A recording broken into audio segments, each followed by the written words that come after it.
Halo teman-teman, selamat datang di channel Penonton Sejati. Dalam video kali ini, admin akan membahas alur cerita singkat dari film Ant-Man and the Wasp: Quantumania. Sebelum kalian nonton video ini, mending kalian nonton dulu filmnya ya guys di bioskop. Dan yang habis nonton film ini tetapi masih bingung dengan alur ceritanya, semoga video ini bisa membantu kalian memahami alur cerita dari film Ant-Man and the Wasp: Quantumania. Dan sekedar informasi aja ya guys, sebelum kalian nonton filmnya, berikut ini rekomendasi film dan series yang harus kalian tonton untuk mengerti jalan cerita dari film ini gitu. Series yang wajib banget kalian tonton yaitu series Loki. Ini hukumnya bener-bener wajib ya guys. Kalau kalian nggak nonton Loki, kalian itu tidak akan mengerti gitu alur cerita dari film Ant-Man and the Wasp: Quantumania ini. Lebih baik daripada kalian rewatch Ant-Man 1 dan 2, mending kalian nonton dulu deh series Loki ini guys. Karena ini penting banget supaya kalian lebih mengerti gitu jalan ceritanya. Kalau nggak nonton Loki nggak bakal ngerti sih guys, menurut gue. Lalu yang kedua yaitu film Doctor Strange in the Multiverse of Madness. Ini hukumnya sunnah guys, nggak wajib. Tapi kalau kalian mau lebih mengerti lagi, kalian mendingan nonton juga film Doctor Strange yang kedua ini. Lalu yang ketiga yaitu Ant-Man 1 dan 2, itu hukumnya wajib banget kalian tonton supaya tahu asal-usul dari Ant-Man ini guys. Dan yang terakhir itu kalian harus nonton juga film Avengers Endgame. Lu nggak perlu nonton Infinity War menurut gua, karena Infinity War itu nggak terlalu berkaitan gitu dengan jalan cerita Ant-Man and the Wasp: Quantumania ini. Jadi yang wajib itu Avengers Endgame supaya kalian lebih mengetahui gitu tentang time travel dan segala macam di dunia kuantum gitu guys. Itu hukumnya sunnah sih guys kalau kalian nonton Avengers Endgame. Tapi yang kalau kalian mau tahu lebih jelas dari film ini, kalian mending nontonnya bukan film guys, tapi series Loki. Oke guys, sebelum nonton videonya juga jangan lupa kalian pencet tombol like-nya dulu dan subscribe-nya jika kalian menyukai video ini. Dan kita langsung saja ke pembahasannya. Alur cerita dari film Ant-Man and the Wasp: Quantumania. Awal film ini kita diperlihatkan Janet Van Dyne yang masih terjebak di Quantum Realm sebelum Scott Lang menyelamatkannya. Dan ini adalah flashback sebelum kejadian film Ant-Man kedua ya guys. Tiba-tiba Janet melihat meteor yang jatuh dan ternyata meteor tersebut adalah kendaraan dari Nathaniel Richards atau Kang the Conqueror. Kang meminta bantuan kepada Janet untuk membetulkan kendaraannya dan menjanjikan Janet untuk keluar dari Quantum Realm. Kendaraan dari Kang ini bentuknya kayak kursi gitu guys, tetapi kursi tersebut rusak dikarenakan energi source-nya dari kursi tersebut itu hancur. Lalu Kang meminta bantuan kepada Janet untuk membetulkan energi source tersebut untuk menjalankan kendaraan dari Kang ini supaya dapat keluar dari Quantum Realm. Begitu juga Janet, supaya Janet juga bisa keluar dari Quantum Realm gitu guys. Setelah energi source-nya ini berhasil diperbaiki oleh Janet, ketika Janet memasang energi source tersebut, Janet melihat isi pikiran dari Kang. Janet melihat Kang menghancurkan seluruh multiverse dengan mudah. Jadi di isi pikiran Kang ini itu menghancurkan multiverse doang gitu guys, tanpa memikirkan orang-orang di dalamnya. Jadi Janet ini berpikir bahwa Kang ini adalah monster yang sangat berbahaya. Bukan monster lagi, pokoknya berbahaya banget lah, pokoknya bisa menghancurkan seluruh jagat raya multiverse.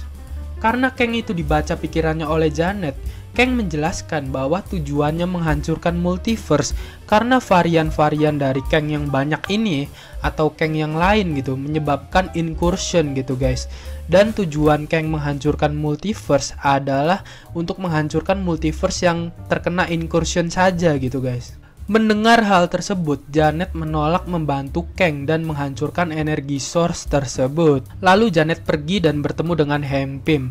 Dan Janet ini selamat dari Quantum Realm, dan itu adalah flashback singkat dari film Ant-Man kedua guys. Sebetulnya itu adalah flashback ya guys dari film Ant-Man yang kedua. Sedikit penjelasan mengenai kendaraan berbentuk kursi yang dikendarai oleh Kang. Itu adalah kursi yang bisa menjelajahi berbagai macam multiverse. Singkat cerita, selama Scott Lang di Quantum Realm pada film Avengers Endgame, Casey Lang selama 5 tahun mendevelop sebuah alat untuk menelusuri Quantum Realm tanpa kita harus pergi ke sana. Dan dalam film Ant-Man and the Wasp Quantumania, Casey berhasil membuat alat tersebut bersama Hank Pym juga, dan ternyata alat tersebut berfungsi dengan baik. Ketika alat tersebut dinyalakan, alat itu memancarkan sinyal ke Quantum Realm dan sinyal tersebut ditangkap oleh Kang. Sebetulnya yang menangkap sinyalnya bukan Kang ya guys, tapi bawahan dari Kang, yaitu MODOK.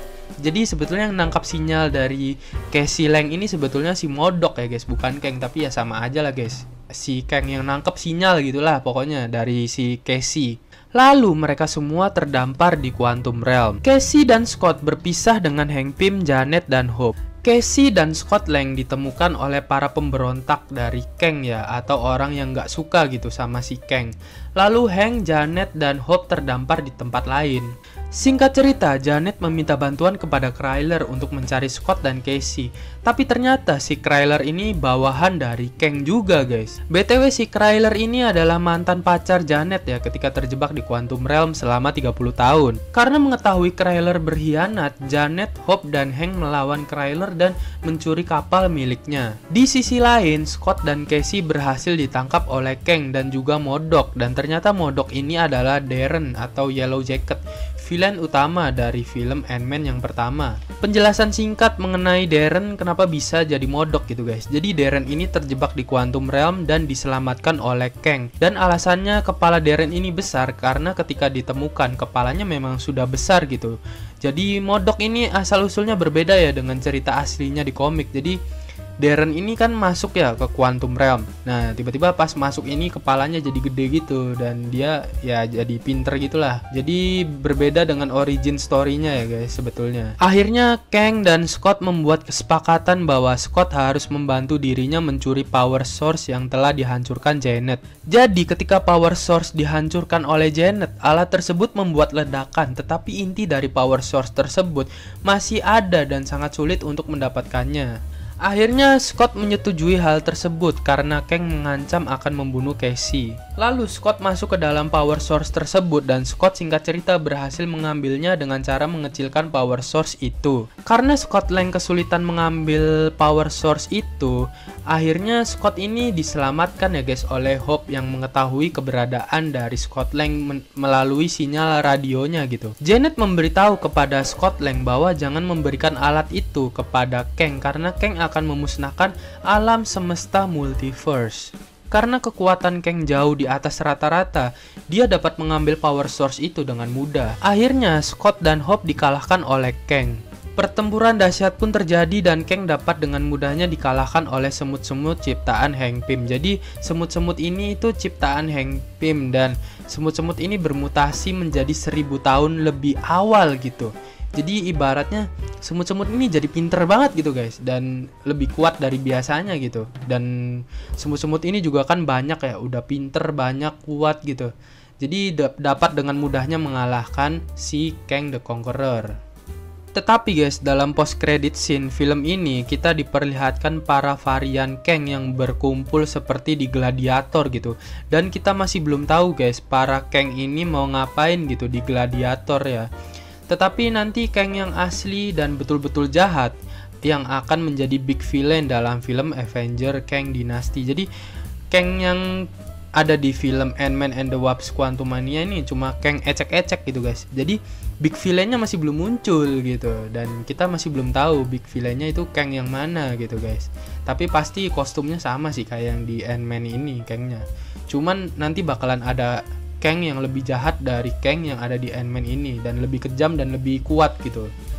Lalu post credit scene yang terakhir yaitu kita diperlihatkan Loki dan Mobius sedang mengamati varian Kang di universe lain.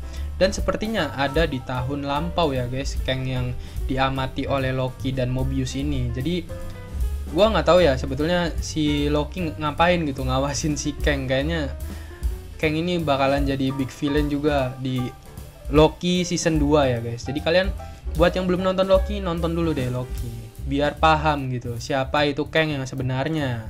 Oke guys, itu dia alur cerita dari film Ant-Man and the Wasp Quantumania. Semoga dapat dimengerti oleh teman-teman semuanya. Dan sorry banget klip dari film ini sangat terbatas ya, karena menghindari copyright dan segala macamnya. Dan sampai jumpa guys di lain waktu. Goodbye, dadah.